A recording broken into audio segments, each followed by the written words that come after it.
بسم الله الرحمن الرحيم. الحمد لله رب العالمين، والصلاة والسلام على سيد الأنبياء والمرسلين وعلى أهل بيته الطيبين الطاهرين وصحبه المنتجبين. قال الله تعالى في القرآن الحكيم وهو أصدق القائلين: أعوذ بالله من الشيطان الرجيم. بسم الله الرحمن الرحيم. واتل عليهم نبأ ابني آدم بالحق إذ قربا قربانا فتقبل من أحدهما ولم يتقبل من الآخر قال لأقتلنك قال إنما يتقبل الله من المتقين. صدق الله العلي العظيم. صلوات پڑھیں محمد والے.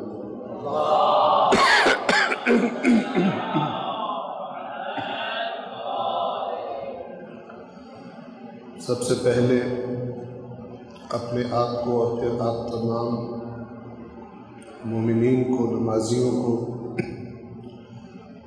اللہ تبارک و تعالیٰ کے تقوی کی اور اپنے تمام معاملات میں اس کی رضا اور ناراضگی کا لحاظ رکھنے کی تاکید اور نصیحت کرتا ہوں. آپ کے سامنے سورۃ المائدہ کی آیت نمبر 27 تلاوت کی کہ یہ آیت بھی تقوی کے بارے میں ایک انتہائی اہم اور بنیادی نقطے کو بیان کر رہی ہے. تو یہ آیت اور اس کے ساتھ 2 یا 3 روایات، جتنا وقت نے اجازت دی، روایات اہل بیت علیہ السلام کی جو تقوی ہی کے بارے میں، اور اس آیت اور ان روایات کی روشنی میں جو بات انشاءاللہ ہم پر واضح ہوگی وہ ہمارے معاشرے میں بہت سارے لوگوں کو معلوم نہیں ہے یا اس سے غفلت کرتے ہیں. اور وہ بات یہ ہے کہ اللہ تبارک و تعالی جب کوئی انسان اچھا عمل کرتا ہے، نیک عمل کرتا ہے، تو اللہ تعالی سب سے قبول نہیں فرماتا. عمل کی قبولیت کی بنیادی شرط تقوی ہے. اور تقوی سے مراد کیا ہے کہ کافی نہیں ہے کہ صرف عمل اچھا ہو، بلکہ اس عمل کو انجام دینے کا طریقہ بھی اچھا ہونا چاہیے. کیا مطلب یہ کہ اگر انسان عام مثال دے رہا ہو، ناجائز طریقوں سے کوئی مال کمائے تو اس مال سے وہ جو بھی عبادت کرے، اللہ کی راہ میں خرچ کرے، کچھ بھی کرے، اس کا کوئی اجر اور ثواب نہیں ہے، بلکہ نیک عمل کی جگہ اس کے اعمال نامے میں ایک اور گناہ لکھا جائے گا. ایک گناہ تو اس نے ناجائز طریقے سے کمائی کر کے کیا، کسی کا حق مار لیا، مثلا رشوت لی، دھوکے سے کسی سے پیسے لے لیے. تو ان طریقوں سے اللہ کے ہاں انسان کسی مال کا مالک نہیں بنتا. ناجائز طریقے سے اگر انسان کے ہاتھ کوئی مال آ جائے تو اللہ کے ہاں وہ اس مال کا مالک نہیں ہوتا. یہ بعض اوقات آپس میں، خاندانوں میں، برادریوں میں چالاکی سے، دھوکے سے ایک دوسرے کی زمین لے لی، ایک دوسرے کے ساتھ کوئی اور معاملہ غلط کر دیا. اب یہ بات یاد رکھیں کہ یہ جو ناجائز طریقے سے میرے نام لگ گیا ہے زمین یا میرے اکاؤنٹ میں آ گیا ہے کوئی مال، اللہ کے ہاں میں اس کا مالک نہیں ہوں بلکہ غاصب ہوں، اور جس مال کا میں مالک نہیں ہوں اسے خرچ کرنے کی مجھے اجازت نہیں ہے. اور اگر خرچ کروں گا، چاہے مسجد بنواؤں، چاہے بیواؤں یتیموں کی مدد کروں، چاہے حج پہ چلا جاؤں، چاہے زیارات پہ چلا جاؤں، میرے اعمال نامے میں ایک اور گناہ لکھا جائے گا، کسی عبادت کا ثواب نہیں لکھا جائے گا. کیوں؟ اس لیے کہ اس مال کو استعمال کرنے کا اللہ نے مجھے حق اور اجازت نہیں دی تھی. بس اگر کوئی نیک کام کرنا چاہتا ہے، نتیجہ کیا نکلا؟ پھر میں آپ کی خدمت میں یہ آیت اور روایات بیان کروں. نتیجہ کیا نکلا؟ نتیجہ یہ نکلا کہ اگر مجھے کوئی نیک عمل کرنا ہے تو جس مال کو استعمال کرنا ہے وہ بھی حلال طریقے سے کمایا ہوا، حرام طریقے سے کمایا ہوا مال، اس سے جو بھی عمل کیا جائے گا وہ اللہ کی بارگاہ میں قبول بھی نہیں ہوگا اور اس کا کوئی اجر اور ثواب بھی نہیں ملے گا. الٹا ایک اور گناہ کا اپنے اعمال نامے میں اضافہ کر دوں گا. صلوات پڑھیں محمد والے.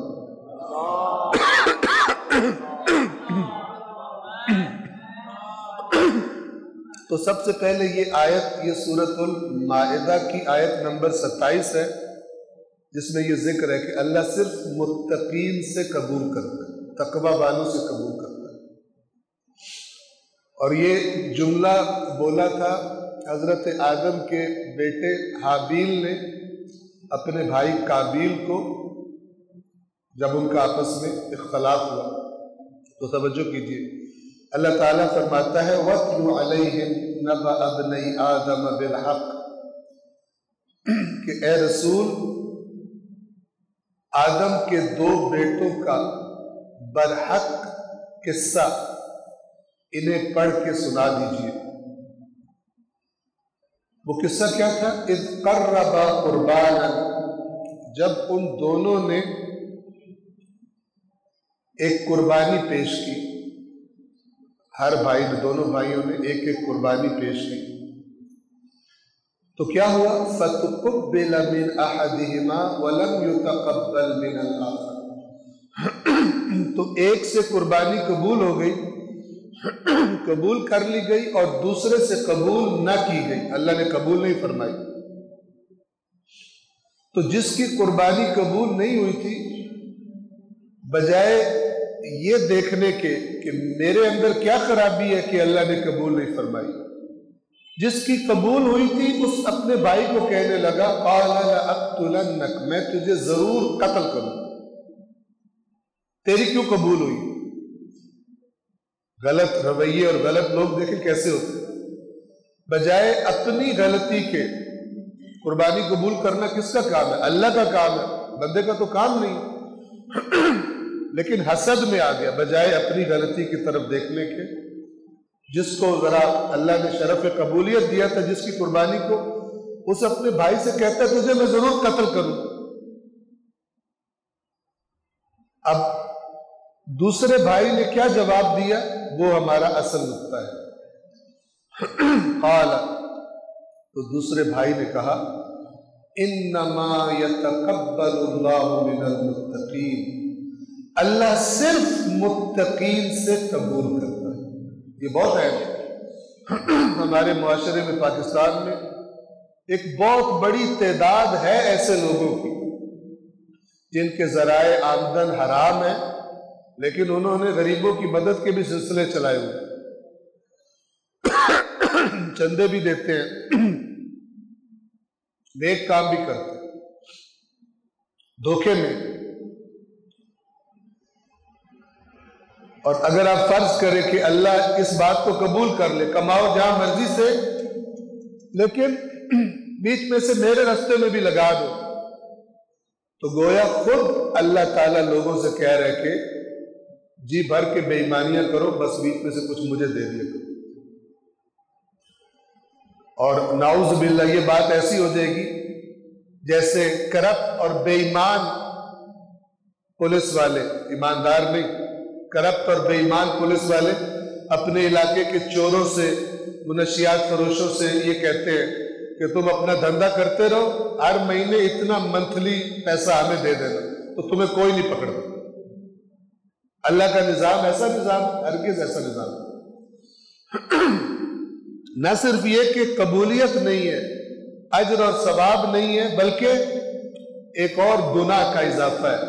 حرام سے کمائے ہوئے مال سے کوئی مثال کے طور پہ منشیات بیچتا ہو، بعد میں پاکستان کے ٹاپ کا خطیب بلا کے پہلا عشرہ محرم کا کرا دو اور سمجھے کہ سفارش تگڑی ہے لہذا کیس نہیں بنے گا اللہ کی عدالت میں. تو یہ سب وہ بیہودہ اور بے بنیاد نظریات ہیں جن کی وجہ سے معاشرے خراب ہوتے ہیں، قوموں میں کرپشن پیدا ہوتی ہے اور ان کے دلوں سے اللہ کا ڈر نکل جاتا ہے. صلوات پڑھیں محمد والے.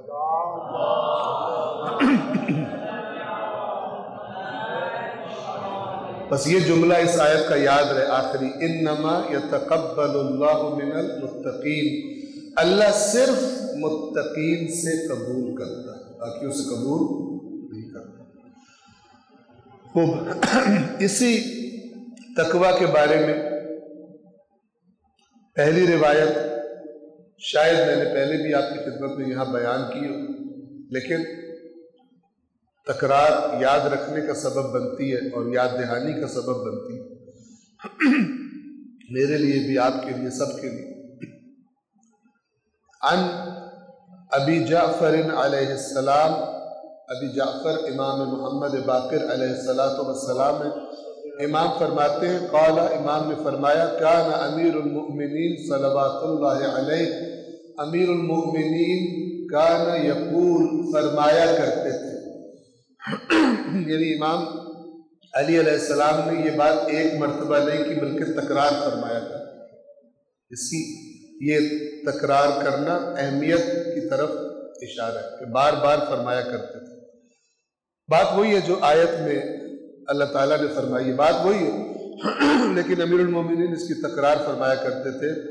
فرماتے تھے، یقول لا یقل عمل مع تقوی، تقوی کے ساتھ کیا گیا عمل قلیل نہیں ہوتا، تھوڑا نہیں ہوتا. یعنی تم نے 1,00,000 روپیہ حرام کا خرچ کیا ہے، حرام کی کمائی میں سے، اس کے مقابلے میں کوئی 10 روپے خرچ کرے حلال کی کمائی میں سے، تو لوگ 10 روپے والے سے کیا کہیں گے 1,00,000 روپے کو دیکھ کر کہ یہ بھی انگلی کٹا کے شہیدوں میں نام لکھوا رہا ہے. وہ دیکھو اس نے 1,00,000 دیا ہے، اس نے 10 روپے دیے. ہماری آنکھیں دنیا دیکھتی ہیں، اس نے ڈھیر دیا، اس نے کم دیا. اللہ کے ہاں یوں نہیں. تو اللہ کے ہاں وہ 1,00,000 روپیہ دیا گیا وہ عذاب کا سبب ہے کیونکہ حرام سے کمایا گیا، اور یہ 10 روپے اللہ تعالیٰ قبول کر لے. یہ مولا فرما رہے کہ جب تقوی کے ساتھ عمل کیا جائے تو بظاہر تھوڑا ہی کیوں نہ ہو، پھر وہ تھوڑا نہیں ہوتا. پھر اس کی دلیل میں فرمایا، وَكَيْفَ يَقِلُّ مَا يُتَقَبَّلُ، بھلا وہ کیسے قلیل ہو سکتا ہے جو قبول کر لیا جائے. یعنی جس چیز کو اللہ اپنی بارگاہ میں قبول کر لے، اللہ کا سٹینڈرڈ میرٹ بہت ہائی ہے. اللہ گھٹیا چیز قبول، ملاوٹ والی چیز قبول نہیں کرتا. تو جو اس نے قبول کر لیا ہے پھر وہ دنیا کی نظروں میں تھوڑا ہی کیوں نہ ہو اسے قلیل نہیں سمجھنا چاہیے. صلوات پڑھے محمد والے.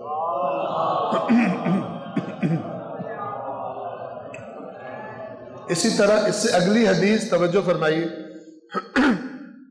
اس کا راوی ہے مفضل ابن عمر، قال، یہ کہتا ہے، کنت عند ابی عبداللہ علیہ السلام فذکرنا الاعمال فقلت انا ما اضعف عملی.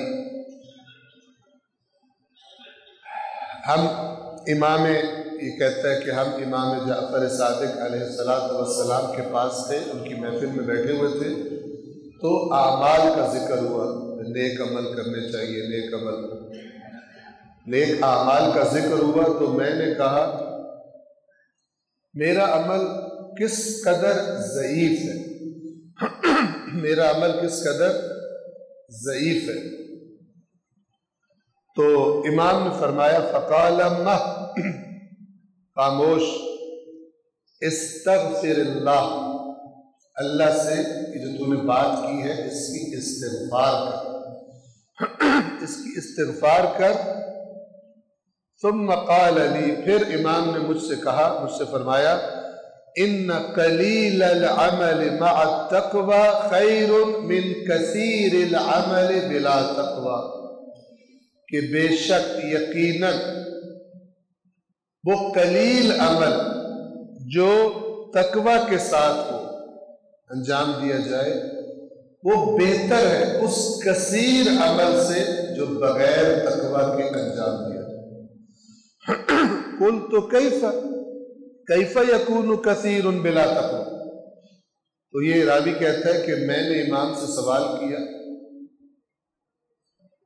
تقوی کے بغیر کثیر عمل کرنا یہ کیسے ہوتا ہے؟ یعنی عمل بہت ہے لیکن تقوی نہیں ہے، یہ مجھے سمجھائیں۔ اب آپ توجہ سے سنیں گا۔ قال نعم، امام نے فرمایا ہاں، یعنی میں تجھے بتاتا ہوں۔ مثل الرجل یطعم طعامہ، مثال دی امام نے، مثال کے طور پر تو ایک ایسے شخص کو فرض کر کہ جو لوگوں کو کھانا کھلاتا ہے، یعنی غریبوں مسکینوں میں کھانے کھلاتا ہے، وَيَرْفُقُ جِيرَانَهُ، اور اپنے ہمسایوں کے ساتھ نرمی یعنی اچھا سلوک کرتا ہے، اسلام کی تعلیمات میں سے، وَيُوَتِّعُ رَحْلَهُ، اور اس کے پاس لوگوں کا آنا جانا لگا رہتا ہے۔ کیا مطلب؟ یعنی لوگوں کے کام کرتا ہے، لوگ آتے ہیں اپنے کام کروانے کے لیے، بھی یہ کر دے، یہ کروا دے، یہ مسئلہ حل کروا دے۔ خوب توجہ کیجیے، کھانا کھلاتا ہے، ہمسایوں کے ساتھ بہت اچھا ہے، اور گویا اس کے پاس کوئی معاشرتی ایسی حیثیت بھی ہے کہ لوگوں کا اس کے پاس آنا جانا ہر وقت لگا رہتا ہے۔ یہ سارے بہت زبردست کام ہیں، اپنی جگہ پر بہت بہترین عمل اور بہت بہترین صفات، لہذا جو یہ کام کرتے ہیں ان کو خبردار ہونا چاہیے۔ مثال دے رہے امام، کس کی مثال دے رہے ہیں؟ زیادہ عمل بغیر تقوی، عمل نیک ہے بھی بہت زیادہ، لوگوں کے کام کر رہا ہے، کھانے کھلا رہا ہے، ہمسایوں سے اچھا سلوک کر رہا ہے اپنے، لیکن بغیر تقوی۔ توجہ کریں، تو یہ تینوں کام کرتا ہے، لیکن فَإِذَا ارْتَفَعَ لَهُ الْبَابُ مِنَ الْحَرَامِ دَخَلَ فِيهِ، لیکن اس کی طبیعت ایسی ہے کہ جب بھی اس کے سامنے حرام کا دروازہ کھلتا ہے وہ اس میں داخل ہوتا ہے، یعنی حرام سے بھی پرہیز نہیں کرتا، نیکیاں بھی بہت کر رہا ہے لیکن حرام کا چانس ملے جہاں وہاں مس نہیں کرتا۔ امام نے فرمایا کہ یہ جو جس کی طبیعت ہے وہ کثیر عمل بغیر تقوی کا، اور اللہ صرف متقین سے قبول کرتا ہے۔ اب توجہ کریں، دو باتیں ہوئی، ایک تو یہ تھا کہ میں نے کمایا حرام سے اور نیکی کرنے لگا اس مال سے، وہ قبول نہیں ہوگی کیونکہ طریقہ تقوی والا نہیں۔ یہ جو حدیث ہے اس میں ایک اور پہلو امام بتا رہے ہیں کہ اللہ تعالیٰ کو ان لوگوں کی نیکیاں قبول نہیں ہیں اس کی بارگاہ میں جو جن کی عادت یہ ہے کہ جب حرام کا موقع ملے وہ بھی نہیں چھوڑتے، اس پر بھی پکے۔ کبھی کبھار انسان سے خطا ہو جاتی ہے، غلطی ہو جاتی ہے، اللہ سے معافی مانگتے ہیں، یہ اور معاملہ۔ ایک ہے عادت ہے، نیکیاں بھی کیے جا رہے ہیں لیکن اسی طرح گناہ بھی کیے جا رہے ہیں، تو یہ نیکیاں کیونکہ بغیر تقوی کے اس شخص کو جس سے کبھی کبھار خطا ہو جائے اور وہ اللہ سے فوراً معافی مانگ لے اور گناہ کی تکرار نہ کرے، قرآن مجید اسے متقین میں شمار کرتا ہے۔ متقی معصوم نہیں ہوتا، لیکن وہ جو عادی ہے کوئی گناہ کرنے کا، اس کو اللہ متقین میں شمار نہیں کرتا، اور جب متقین میں شمار نہیں ہوگا تو پھر اس کا نیک عمل، اس کی قبولیت بھی مشکوک ہو جائے گی۔ بہت اہم معاملہ ہے، اللہ تعالی ہم سب پہ رحم فرمائے۔ صلوات پڑھیں محمد والے۔ اور اس اعتبار سے اور زیادہ اہم ہے کہ قرآن اور حدیث دونوں کی اسی بات پر گواہی ہے، یعنی اللہ کی کتاب اور محمد و آل محمد علیہ السلام کے فرامین دونوں اسی مطلب پر گواہی دے رہے ہیں۔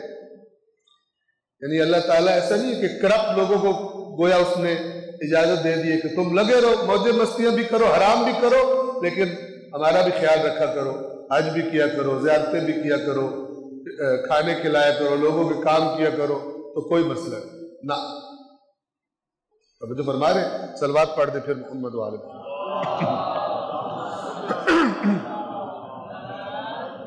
پھر امام فرماتے فہذا العمل بلا تقوی، یہ عمل یہ بغیر تقوی، تقوی نہیں ہے اس لیے تو حرام سے رکتا نہیں، لہذا یہ عمل بلا تقوی ہے۔ وَيَكُونُ الْآخَرُ، اور اس شخص کے مقابلے میں ایک اور شخص ہے، لَيْسَ عِنْدَهُ، اس کے پاس ان میں سے کوئی چیز نہیں ہے، نہ اس کے پاس پیسے ہیں کہ لوگوں کو کھانا کھلائے، نہ ہمسایوں کو کوئی دے دلا لے، کوئی اس کے پاس ہے ہی کچھ نہیں، اور نہ ہی اس کا کوئی ایسا مقام ہے کہ لوگ اس کے پاس آئے کہ ہمارا یہ کام کروا دو، ہمارا یہ مسئلہ حل کروا دو، کچھ بھی نہیں، عام سا بالکل غریب مسکین سا بندہ ہے۔ لیکن فَإِذَا ارْتَفَعَ لَهُ الْبَابُ مِنَ الْحَرَامِ لَمْ يَدْخُلْ فِيهِ، لیکن اس کی صفت کیا ہے کہ جب حرام کا دروازہ اس کے سامنے کھلتا ہے وہ داخل نہیں ہوتا، اس سے حرام انجام نہیں دیتا۔ ان امام فرما رہے یہ بندہ تھوڑا سا بھی عمل کر دے گا اللہ کی بارگاہ میں قبول ہے۔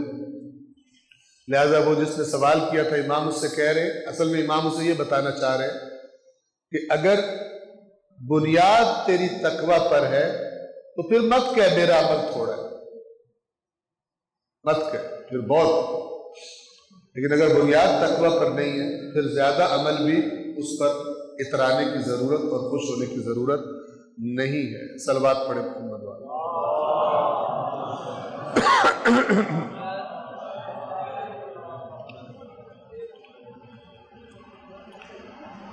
ایک اور حدیث اور میں اس پہلے خطبے کو تمام کروں، یہ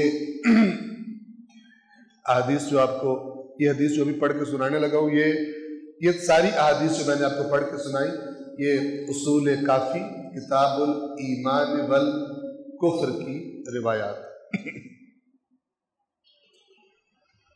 اور یہاں پہ میں رک کر ایک بات یہ ضرور کروں کہ کیونکہ ہمارا ممبر ایک اچھا بھلا کمرشل ممبر ہے، اچھے بھلے پیسے ملتے ہیں مجلسیں پڑھنے کے، مولویوں کو، ذاکروں کو باقاعدہ سے ریٹ طے کیا جاتا ہے، تو اس طرح کی جو روایات ہیں وہ بازار میں آتی نہیں، تقریروں میں نہیں سناتے، چونکہ اس قسم کی روایات سے آتا نعرہ بھی واپس چلا جاتا ہے۔ نعرہ کون مارے گا؟ اور خطیب کو نعرے چاہیے، تو مجھے فرما رہے، لہذا اس طرح کی روایات بیان نہیں ہوتی، جرأت ہی نہیں کرے گا وہ کہ اس کو بیان کرے،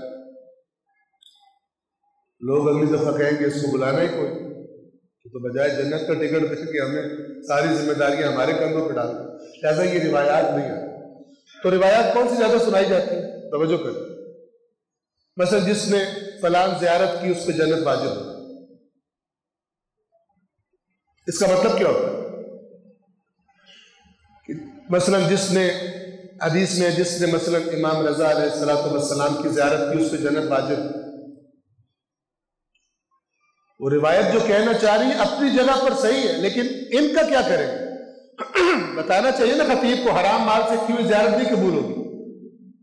اللہ متقین سے قبول نہیں کرتا. یا ائمہ اہل بیت کا قبولیت کا نظام کوئی اور ہے, اللہ کا نظام کوئی اور. نظام توحید ہے, ایک نظام ہے. یہ ہستیاں اللہ کے دین کے نمائندے اور مبلغ تھے, نہ کہ انہوں نے آنے کے بعد یہ کہا کہ ان اللہ کے احکام کو بائی پاس کر دو, ہم ہیں تمہارے لیے. لہذا جو خطیب یہ روایتیں بیان کرتے ہیں ضروری ہے کہ ساتھ یہ شرائط بھی بیان کریں. تو اگر دونوں کو اکٹھا کر کے دیکھیں تو پھر معنی یہ ہوگا کہ اس ایک زیارت میں اتنی طاقت ہے کہ تجھے جنت میں پہنچا دے. شرط یہ ہے کہ اپنے کیے پر پانی مت پھیر, یا جس طریقے سے زیارت کی ہے وہ طریقہ تیرا صحیح ہونا چاہیے. بالکل ایسے ہی جیسے ڈاکٹر کہتا ہے تجھے دنیا کی بہترین دوائی دے رہا ہوں, تجھے حتماً شفا ملے گی, لیکن فلان چیز سے پرہیز کرنا. اگر پرہیز بھی کرے گا یہ دوائی اپنا اثر نہیں کرے گی. لیکن ہمارا پرابلم یہ ہے ممبر کے ذرا پیسوں کے چکر میں اور عوام کو خوش کرنے کے اللہ سے زیادہ اس چکر میں کیا ہوتا ہے کہ خوشخبری والی روایتیں سناتے ہیں, اور جو ان کی کنڈیشن ہوتی ہیں, جو ان کی قیود ہوتی ہیں, جو ان کی شرائط ہوتی ہیں, وہ پی جاتے ہیں. توجہ فرما رہے ہیں. اب یہ روایت جو آپ کو بیان کرنے لگا اسے غور سے سنیے. یہ امام محمد باقر علیہ السلام سے قال یا معشر الشیعہ شیعت آل محمد, اے گروہ شیعہ, یعنی اے وہ لوگوں جو خود کو ہمارا شیعہ کہتے ہو, آل محمد کے شیعوں, واللہ ما معنا من اللہ براءۃ, ہمیں اللہ نے آگ سے چھڑوانے کا کوئی اختیار نہیں دیا. اختیار اللہ کے پاس. توجہ فرما رہے ہیں, یہ آیات ہے قرآن کی, سورہ انفطار اس کی آخری 2 آیات. وما ادراک ما یوم الدین, تجھے کون اے رسول بتائے گا قیامت کا دن کیا ہے. ثم ما ادراک ما یوم الدین, پھر دوبارہ تکرار کر رہا ہے, تمہیں کیا معلوم قیامت کا دن کیا ہے. یوم لا تملک نفس لنفس شیئا, جس دن کوئی کسی کے بارے میں کچھ اختیار نہیں رکھتا ہوگا. والامر یومئذ للہ, اور حکم اس دن اللہ کا, آرڈر اس دن اللہ کا چلے. جسے ہم شفاعت کہتے ہیں وہ بھی من ذا الذی یشفع عندہ الا باذنہ, کون ہے جو اس کی اجازت کے بغیر کسی کی سفارش کر سکے. توجہ فرما رہے, ساری چیزوں کو اکٹھا رکھ کے پھر تصویر واضح ہوتی ہے. آدھی بات سن کے بندہ غلط تصویر ذہن میں بنا لیتا. تو اللہ کی قسم ہمارے پاس تمہیں آگ سے چھڑوانے کا پروانہ نہیں ہے. وَلَا بَيْنَنَا وَبَيْنَ اللَّهِ قَرَابَةٌ, اور ہماری اور اللہ کی کوئی رشتہ داری بھی نہیں ہے. لوگ ہوتے ہیں نا کسی رشتہ دار سے کام کروانا تو اس کی برادری کو لے آتے ہیں سفارش کے لیے. وَلَا أَنَا عَلَى اللَّهِ وَلَا لَنَا عَلَى اللَّهِ حُجَّةٌ, اور ہمارے پاس اللہ کے سامنے دینے کے لیے کوئی دلیل بھی نہیں. کیا کہ فرمانا چاہ رہے ہیں, یعنی اگر تم خدا کے حکم پر عمل نہ کرو اور تم یہ سمجھو کہ ہم کروائیں گے تو پھر ہمارے پاس یہ چیزیں نہیں. اب سنیں, وَلَا نَتَقَرَّبُ إِلَى اللَّهِ إِلَّا بِالطَّاعَةِ, اور ہم اہل بیت بھی اللہ کا قرب حاصل نہیں کرتے مگر صرف اس کی اطاعت کے ذریعے سے. ہم اس کے فرما بردار. معصوم کو معصوم کیوں کہتے ہیں؟ اللہ کی اطاعت میں خطا نہیں کرتے, اطاعت میں خطا نہیں کرتے, دین بتانے میں خطا نہیں کرتے. اور ہم اللہ کا قرب حاصل نہیں کرتے الا بالطاعۃ, سوائے اللہ کی اطاعت کے.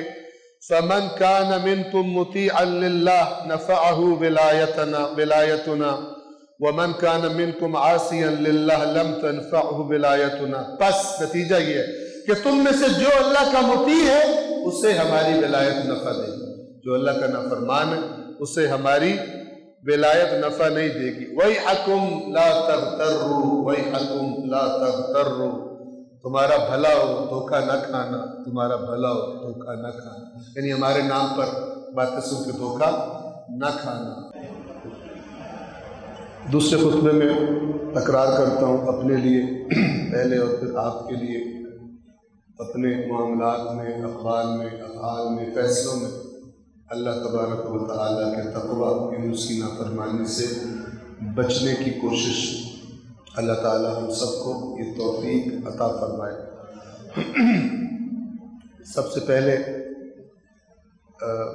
مختصر اشارہ کرنا چاہوں گا جو ہماری موجودہ ملکی صورتحال ہے سیلاب کی وجہ سے، تو آپ تمام دوستوں سے اپیل ہے کہ جس طرح بھی ہو سکے جو قابل اعتماد افراد یہ کام کر رہے ہیں سیلاب زدگان کی مدد کا، ان میں سے ایک ہماری قومی نوجوانوں کی تنظیم ISO ہے، اسی طرح جو ہمارا ادارہ مدرسہ جامعہ بعثت ہے وہ بھی یہ کام کر رہے ہیں،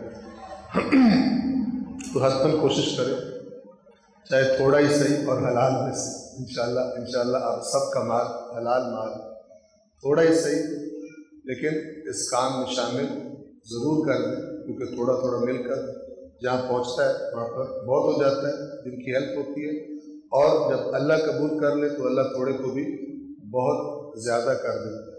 اللہ فرماتا ہے کہ جو لوگ اپنا مال اللہ کی راہ میں خرچ کرتے ہیں ان کے مال کی مثال اس دانے کی سی ہے جس میں سے 7 بالیاں نکلے اور ہر بالی میں 100 دانے، ایک کے بدلے 700، واللہ یضاعف لمن یشاء واللہ واسع علیم، اللہ جس کو چاہتا ہے زیادہ کر دیتا ہے، اور وہ بڑا وسعتوں والا اور خوب علم رکھنے والا ہے۔ صلوات پڑھیں محمد والا۔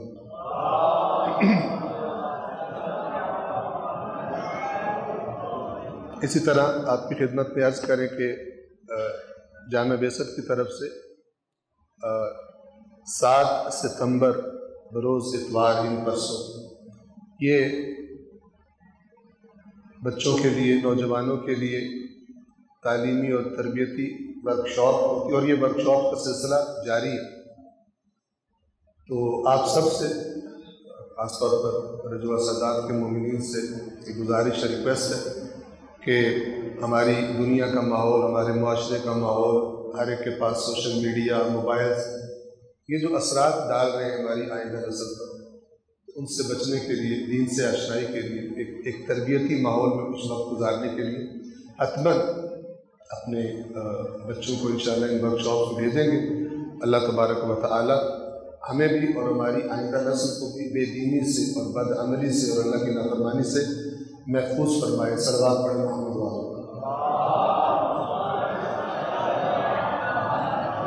کہ وقت تمام ہے، میں اسی پر اکتفا کرتا ہوں، ان 2 موضوعات کی طرف اشارے پر اکتفا کرتا ہوں۔